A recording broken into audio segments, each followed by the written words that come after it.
Welcome to another edition of Patriots No Huddle, brought to you by PatsFans.com. Mike Diabate, Steve Ballsherry, Derek Havens here, your host as always. We are here to talk about the Patriots' 27-14 victory in Week 11 to advance the Patriots to an NFL best 9-2, as they said atop and kick off things on Thursday Night Football. Before we do anything, we'll get into the game here in a second, but I always got to check in with my boy, Steve. How are we doing today?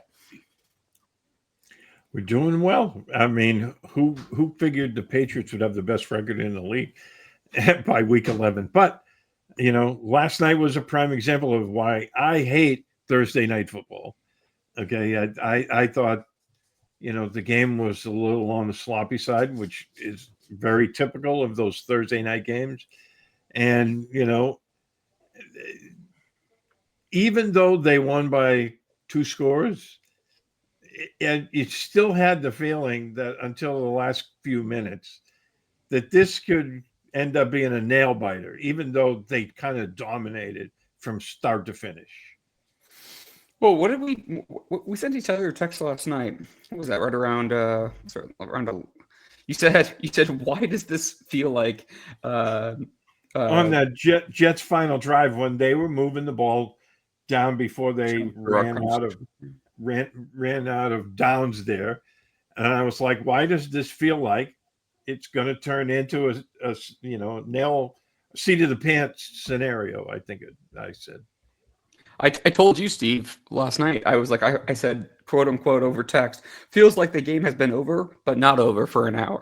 It was just dragging on. And it was like, we all kind of know we're going to get there, but somehow it's kind of close. I'm not sure. Anyway, we're going to dive into the game here in a second. But, Mike, how you doing, bud?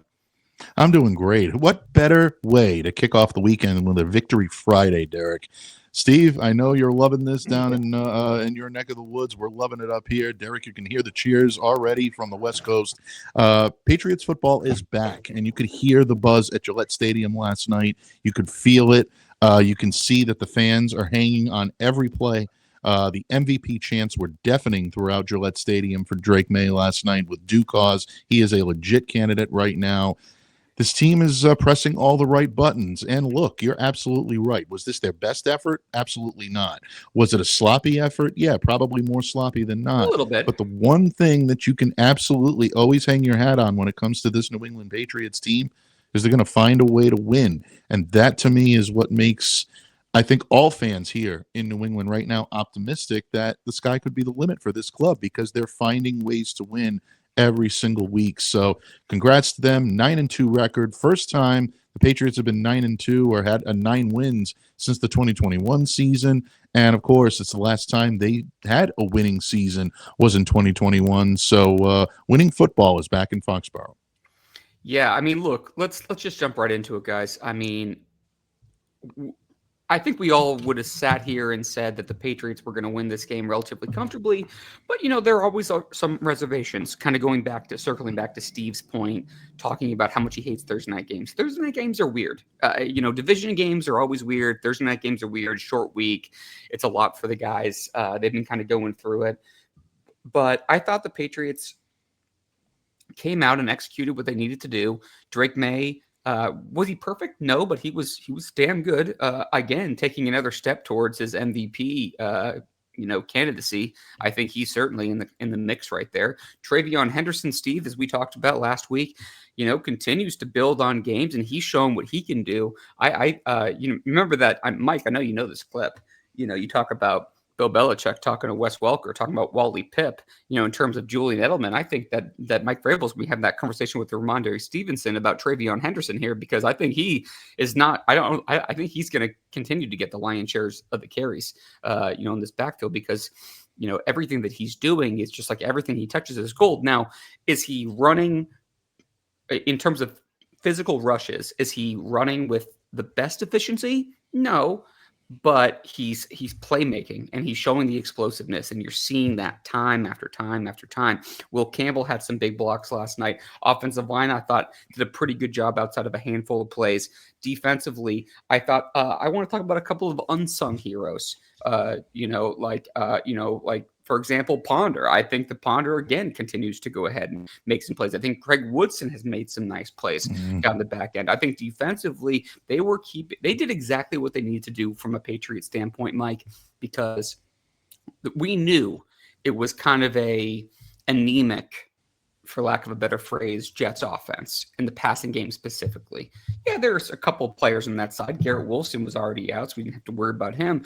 But you're not really worried about them doing down the field. And like you could go ahead and say that, and the Patriots have had a weak schedule or a weak opponent in this specific matchup.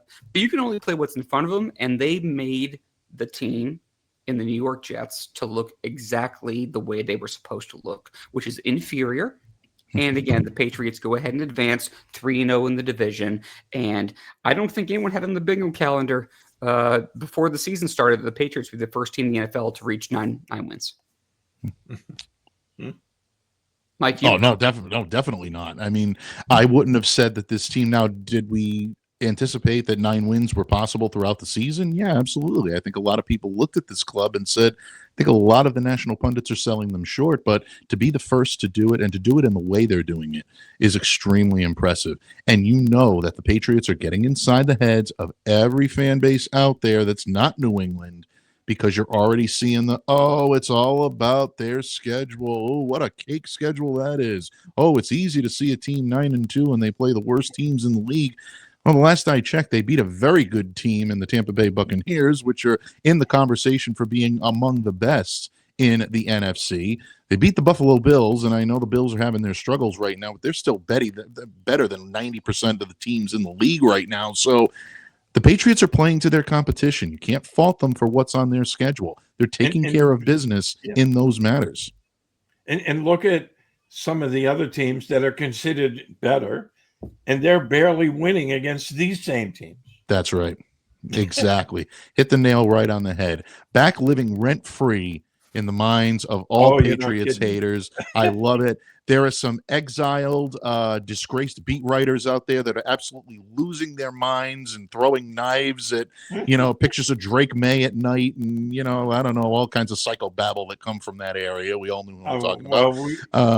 But, bottom line, there is a lot of Patriot hate back in the air. And if you're a Patriots fan, that swagger, you're walking around this morning like Vince McMahon coming out of the cat, and he's ready to go and he's ready to rumble right now. It really is. It's a joy to see if you're a Patriots fan.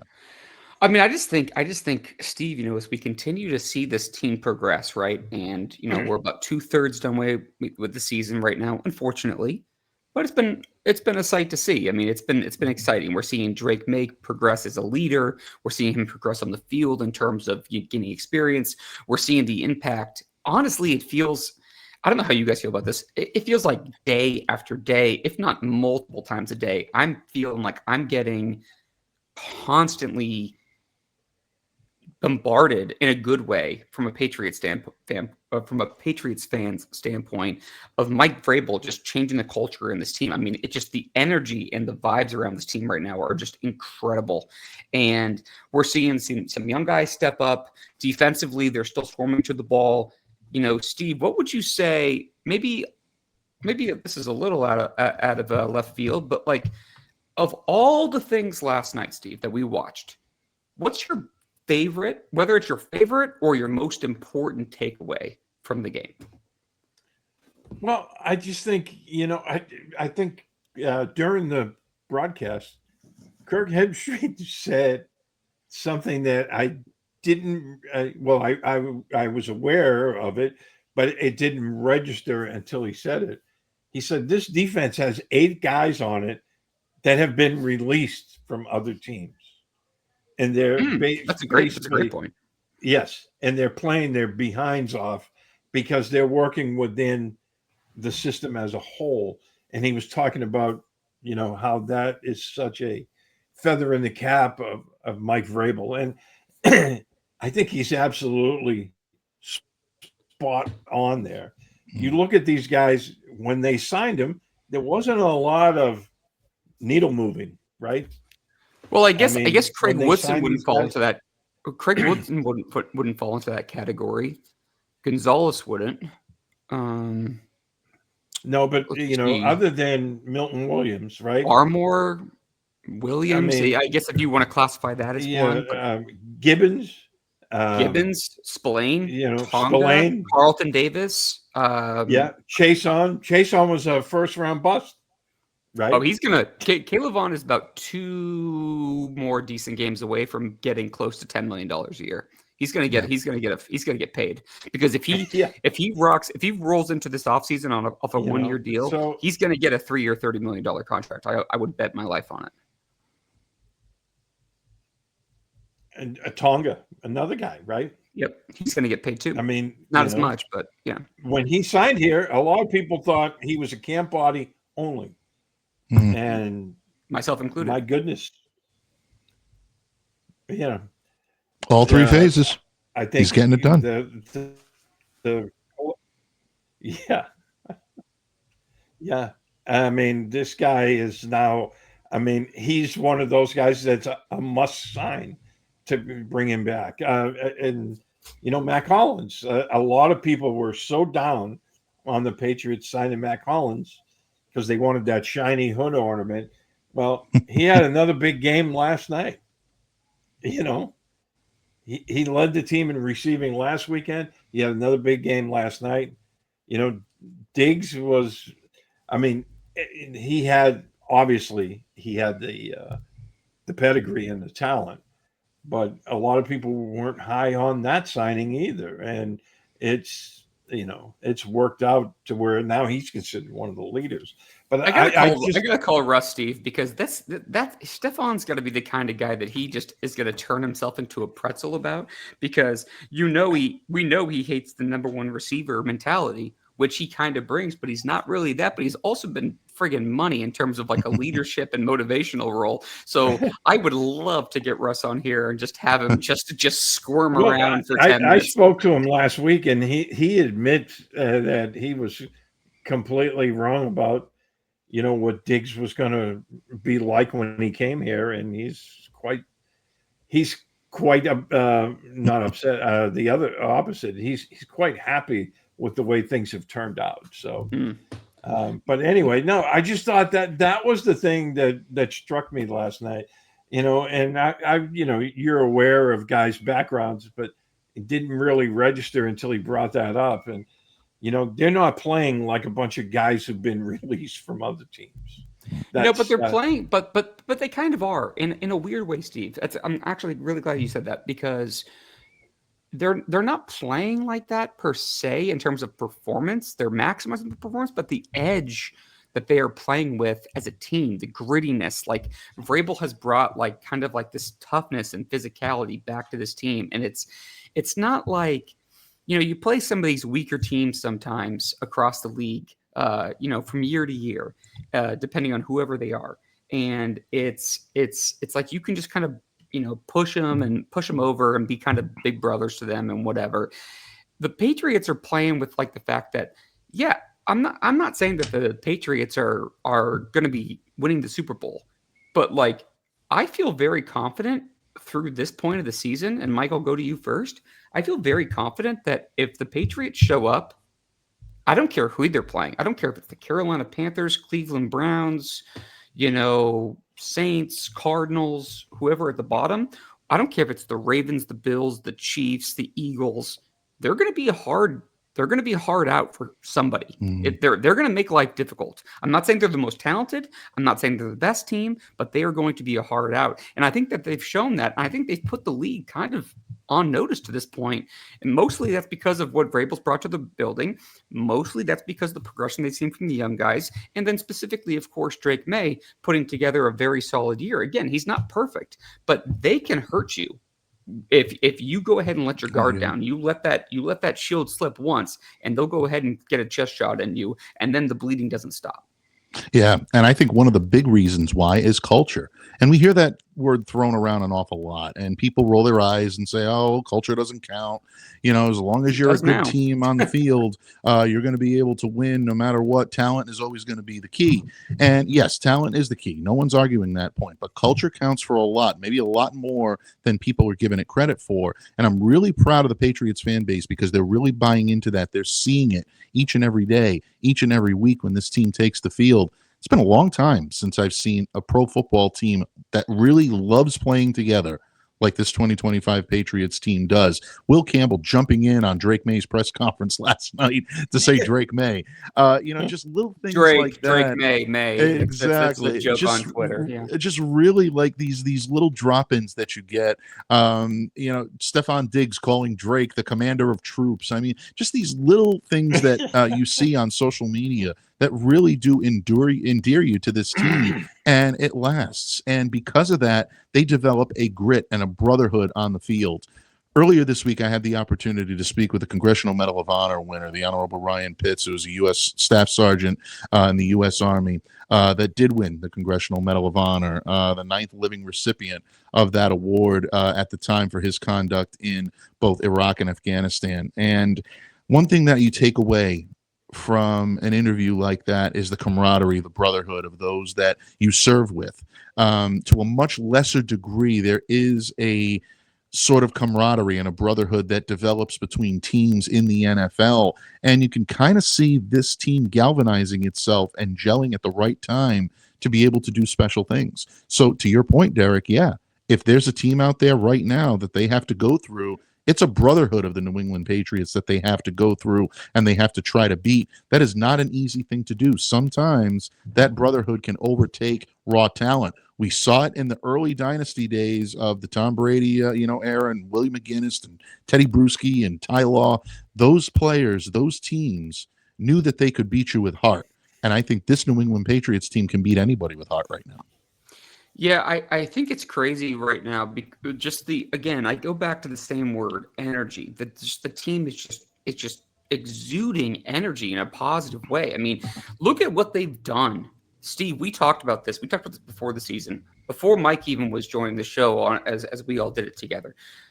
My goal was 9 wins. I was like, if they hit 9 wins, they've amassed the total from the past 2 years. They've done that now in week 11. They have the best record in the entire league right now. They're 9-2, and the Bills are 6-3, and it's November 14th. Steve, we're like minus about 3 weeks. We're about a year ago from talking about mock drafts and Will Campbell, going back this time last year. It's a very different vibe right now, but they're drafting well. That there's good energy in the building. We're seeing development from young guys. I don't think it's out of the question. Again, it's November 14th, so it's early, but I think that you have a firm candidate for MVP in Drake May. Certainly, I can't even put him outside of the top 3. I would argue with anybody on that one. I think there are other deserving candidates, of course. I'm not saying he's going to win it, but he's a candidate for MVP. Mike Vrabel's in the conversation for Coach of the Year. Stephon Diggs is in the conversation for Comeback Player of the Year, at least in the conversation.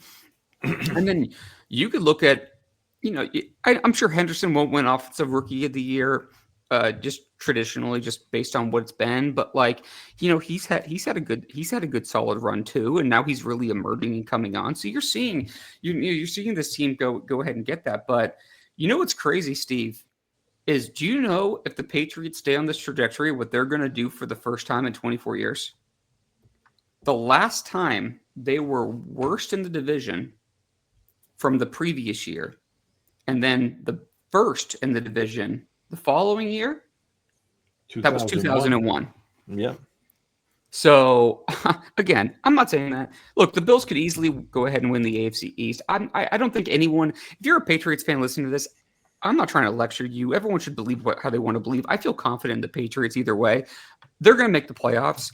Whether they win the division, we'll see. I think Buffalo is a really good team. I think the Ravens are a really good team. I still believe in the Chiefs because we saw it as Patriots fans with Tom Brady. When you have the best quarterback in the entire league, you're going to be able to have a shot anywhere. Between all the injuries and other stuff, whatever. But I think the Patriots are right there in the mix right now. And that would be really cool to go from picking, third and fourth overall the past 2 years to all of a sudden being in the 20s and maybe hosting a playoff game, Steve. I mean, that would be talk about Crazy. a jump. It's really crazy. is. Yeah, and nobody saw it coming. But I didn't. they've definitely gelled quickly as a group. And as Vrabel said just a couple of weeks ago, we're still in the early part of our rebuild. So they don't feel like they're a finished product at all. Let me throw you something else, Steve, real quick. Not to cut you off, but I know you'll appreciate this because I saw this earlier on CBS. So CBS Sports had this, and I screenshotted it because I wanted to share with you guys and all our listeners here. The Patriots' longest single-game winning streak, okay, throughout history. Now, this is minus Tom Brady. Obviously a big quantifier. Drake May has now had 8 wins in 2025. Before that, Mac Jones for 7 in 2021. Tony Eason, 1996, 7 wins. Steve Grogan back in 1978, 7 wins. So Drake May has now amassed more consecutive wins for this Patriots franchise. Again, aside from Tom Brady, big qualifier, but still, but still impressive nonetheless. I just wanted to put that in perspective. Brady, I believe, had a 21-game winning streak. I want to say it was 23 regular season games. But they But look, they're ahead of schedule. Funny, you were mentioning Ramondre. Did you know Next Gen Stats posted that he had more yards after contact last night than he did overall? He had 70 yards after contact, and he had 62 yards rushing. So I thought that was interesting. And hey, look, kids had 5 touchdowns in 4 days. That's not bad. Absolutely. So I think he's starting to feel it. He's starting to come into his own. And I think once Ramondre comes back, it's only going to be better overall because now they can do more things. I mean, and I think Henderson has been playing extremely well these last couple of games because they've started to rely on him more, and you can see it in his game. His burst and his vision is getting much, much better. I think, he's starting to catch on to the game, and, he picked up a couple of blitzes last night that I noticed during the game that were like, okay, now the trust level is going to increase, with Josh McDaniels once Ramondre is back, because now if he can pick up the blitzes, he'll be on the field more on third down. And that was his MO coming out of Ohio State, right? Him and Judkins, his teammate at Ohio State, who's playing for the Browns, also having a great year. The two of them are balling out right now. And Henderson, I think it's so funny, Steve, because it's a reactionary business, right? I don't care if it's, just guys like us just having a podcast and a channel, just talking with other Patriots fans and just sharing our thoughts. I don't care if it's national, local, whatever it is. It's so easy to jump to like those conclusions, but Henderson was a great pass blocking running back coming out of college. Mm-hmm. He had a little bit of a rough start. Now you're seeing the explosive plays happen. The fun thing for me, Steve, is that Josh McDaniels' ability to maneuver the pocket with his athleticism makes guys like Henderson that much more dangerous, because here's what happens. And we saw it multiple times last night. And Mike, I'll go to you next on this. Ball snapped, and usually it's like a shotgun. I mean, Drake May can throw over the middle. He can do under shotgun, whatever. But let's say it's like a, just like a pretty standard formation, and Drake May's in shotgun. Well, if he manipulates the pocket, rolling out left or right, it allows Henderson to kind of have like those jailbreak moments where he can use his speed and explosiveness to find those soft spots in the zone. And we saw that. We saw that on his third touchdown specifically last night. Where May kind of scrambled out a little bit. Henderson kind of escaped the defensive back because the defensive back is so worried about Drake May's running ability that he just kind of lobbed it over the middle and then bang 3 tutties, and that was it. So I think you're seeing more and more with that. And I think the more chemistry these guys form together, not just Henderson and May, but really the offense encompassing with Josh McDaniels, I think it's just going to make it that much more hard to defend. It's only going to get worse. Oh, without any question. Yep. Well, yeah, without any question at all. And look, you worse saw for opponents, I should say. Yeah. So good distinction there. Dynamite drop in, Monty. No, all kidding aside, you're absolutely right. I mean, Drake and what he's been able to do in terms of moving the pocket, in terms of being able to dictate what the Patriots want to do offensively, has really been a wisdom beyond his years type of thing. And you're seeing him take to that so quickly. Travion has been phenomenal these last couple of games, and he is starting to come into his own and starting to show that he can be a lead and feature back. The one thing that I will say to Patriots fans is don't be a bit surprised to see Ramondre get back in there and get multiple looks and get the opportunity to run the ball quite often. As I said here last week, you're entering the winter now in New England. Those temperatures are going to be unforgiving, and they are going to play in a lot of cold weather environments in the latter part of this season. You need someone to be able to reliably run the rock, hold on to it. Hopefully, Ramondre will continue his good fortunes, and he won't revert back to the turnover Ramondre we saw earlier on this season and much of last year. But he still will be, I believe, your bell cow back. But Travion is such an explosive playmaker, and it keeps giving Drake more and more talent to work with, whether it's Mac Hollins, whether it's Stephon Diggs, whether it's Travion Henderson, Demario Douglas. We haven't even seen him give Efton Chisholm a test drive out there yet, and there's still a lot to think about with this team. So great stuff, and great job by Drake. Also want to give a slight tip of the cap to the offensive line last night, who I thought did a wonderful job of containing Will McDonald. Not an easy task. Will Campbell deserves an awful lot of credit for not only standing up to him, but making life more difficult. And a little bit of extra sprinkle on top of that with the pancake block that we saw from him in the third quarter. That's what you want to see from your left tackle. I think it's crazy that no one's talking about the fact that Will Campbell almost missed the game last night. I feel like it totally has gone under the radar. I mean, Mike, when the Patriots were getting ready for the game, Will Campbell, his arms were so short that he couldn't even buckle his pants.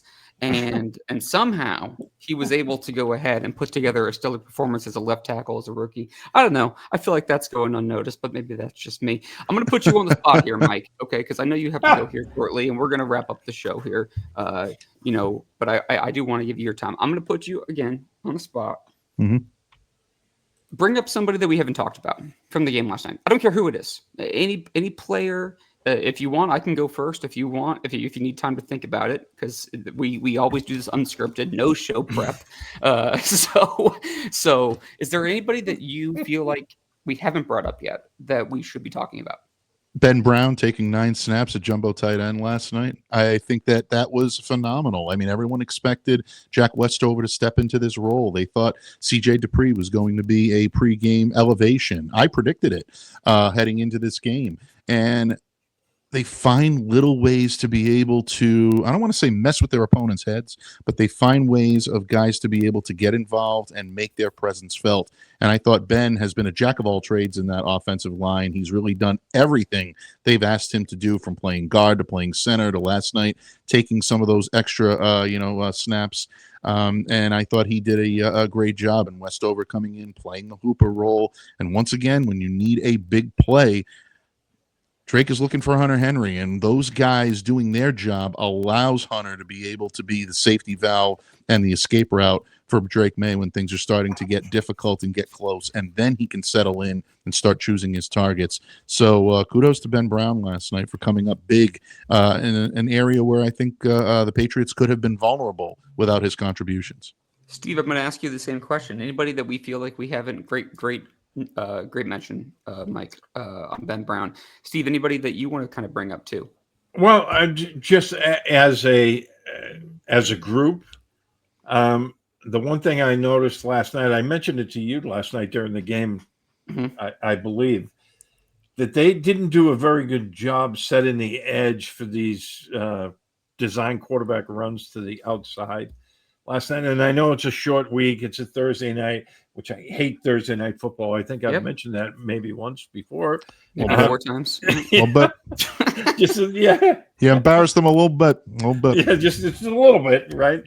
But they're going to be playing Baltimore in a few weeks. This is something that I think they need to watch the film on and tighten that stuff up. I know their philosophy is to crash down to the inside and force things to the outside, but I think against Baltimore they'll have to rewatch that.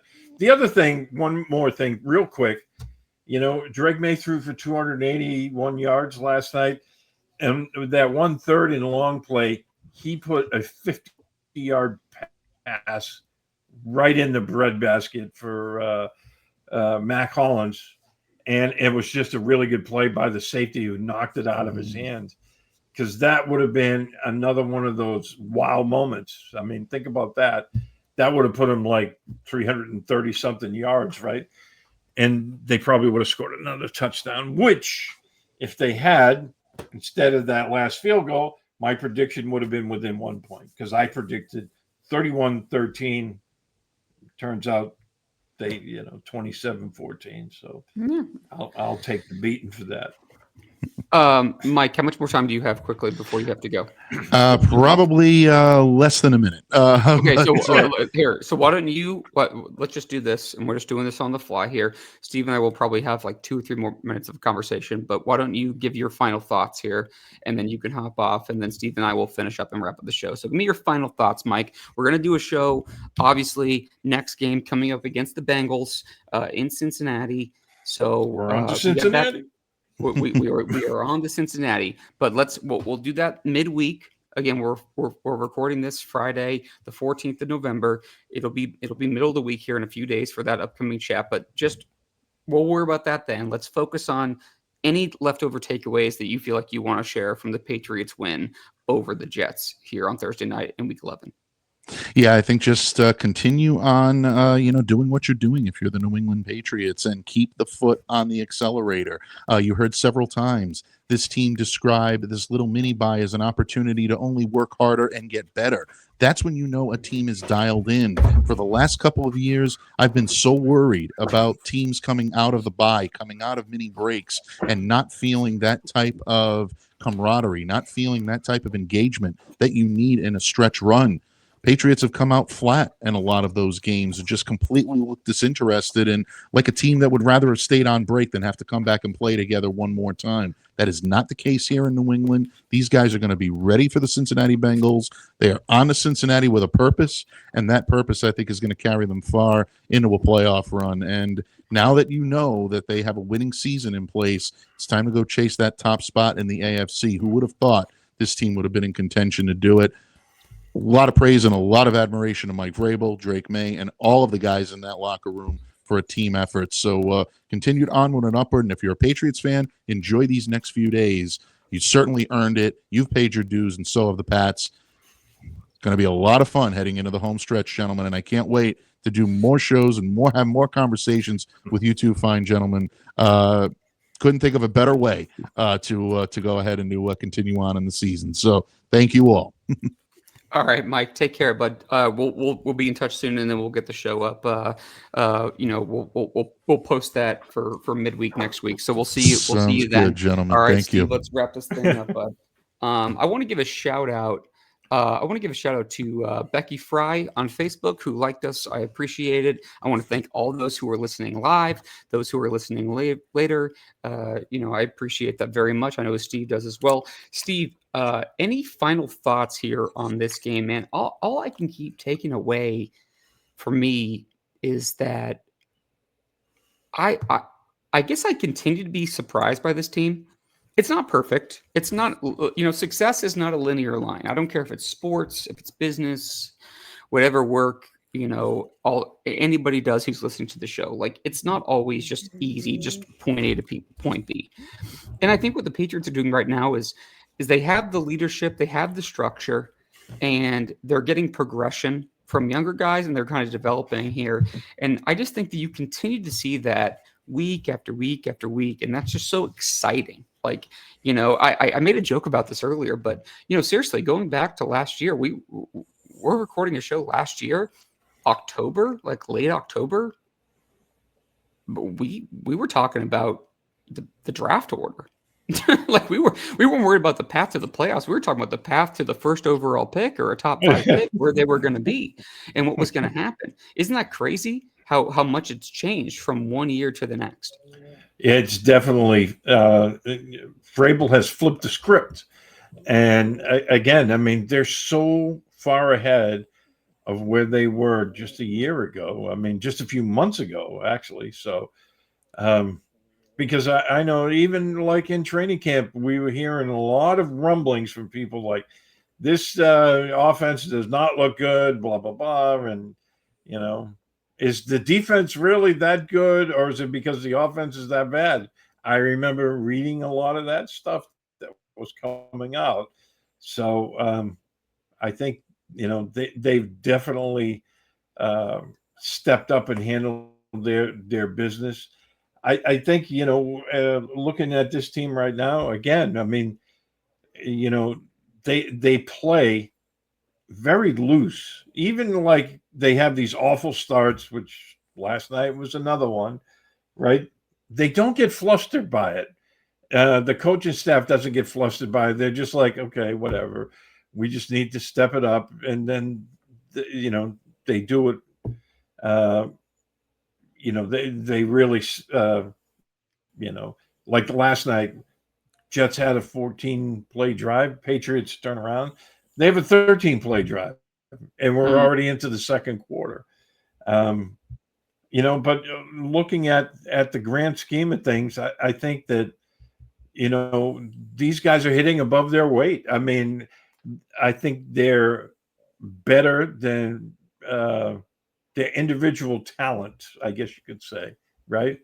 They weren't highly thought of as a group, especially this wide receiver room. They're missing their, second leading receiver and their top touchdown getter. And you wouldn't know it by the way the wide receivers are playing game after game. So, hopefully they'll get Keyshawn Booty back and Ramondre back for the Cincinnati game, because they'll need them going down the stretch. But right now, I'm looking at this team. It's like every week they continue to surprise me with how well they play together. And I think it all stems from Vrabel. Yeah, I do too. I think right now, Steve, I feel like Mike Vrabel is basically everything he touches is gold. Yep. I mean, everything he's doing is the right button to push. I don't care if it's younger And guys. that year out of coaching last year, you can tell how important that being back into the coaching realm is for him. I don't know if you saw last night or you caught that, the comment he made with the guys from the broadcast after the game about wanting to come and coach Drake May. I thought that was I didn't see it actually. No. Yeah, they were talking to him about his year off from football and whatnot, and he said, "Hey, when it came time for coaching, because a couple of teams had asked for interviews with him, and he said I wanted to come to New England because I wanted to coach him." And he was talking about Drake May was sitting right beside him because he thinks so much of him. And I apologize. I have a bulldog sitting in my lap snoring. So you're good. I don't even hear the bulldog. It's all right. My dog passed at my feet as it is right now. But I'm sure all our listeners, we're all good with doggos. They're just chilling. It's easy. My dog Luca's sleeping the way I slept last night, friggin' like a baby after that win. So that was cool. I think too, if you look at what the team from Patriots.com posted on their socials, of the locker room. Mike Vrabel talking about, all the guys, about the work they've put in, the work that they've done, but not to go ahead and not be thankful of the people around the building, whether it's, the janitorial staff, the cafeteria, whether it's the film crew, whether it's assistant coaches, whether it's, whoever. I think right now they're just running like a well-oiled machine, and you're seeing an actual program just kind of, getting into a rhythm here. And that's what we've seen. So, Steve, anything else you want to say before we go ahead and close out? No, I just think, hey, look, they took care of business last night. That was the most important thing. It's all that matters. Yep. They beat a team they should have beaten. And the Jets are absolute dumpster fire. I mean, that team was playing very ill-disciplined last night. And but whatever, that's the Jets. But I like what the Patriots are doing. I like how they're handling their business now. And hey, look, they said last night that Buffalo can still win the division, but the odds of that is only like 22%. So, as long as they continue to play like this, they don't have to worry about looking over their shoulder. Just keep winning. Right. So. Yeah, I mean, either way, I think they're looking good. I guess my final thoughts for the game is just, again, kind of echoing your thoughts a little bit, Steve. I just feel really impressed by the way that they're working right now. And again, it's, look, of course, does everyone listening to this show, do they all want the Patriots? Do we all want the Patriots to go ahead and succeed and win every single game? Of course. But I think the most important thing is that you're seeing the head coach putting in his basically his fingerprints all over this organization, and they're growing. Young players are growing. Second-year quarterback is growing. You're seeing explosive plays. You're seeing an offense that makes sense. Josh McDaniels is getting all the praise, and he should be. He's been terrific. I feel like Zach Kerr should be getting some more attention than he's been getting, just given the Terrell Williams situation, with everything like that. But Steve, we talked about this a couple weeks ago, and you said 13 wins was in the realm of possibility. And I didn't say I didn't poo-poo you. I said I could see that. But now they're looking at the Bengals in Cincinnati, Giants, bye week. Then you got the Bills Ravens back to back, which is going to be brutal. And then you have the Jets and Dolphins.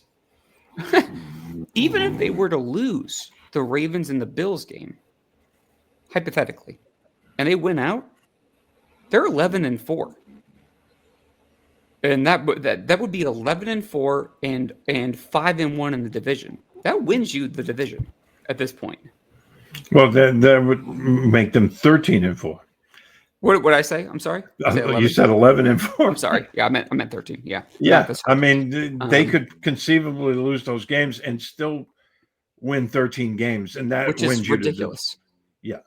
Because I think otherwise the Bills would have to win out. And if they beat the Bills, it's over. For the division, it's over. There's no question.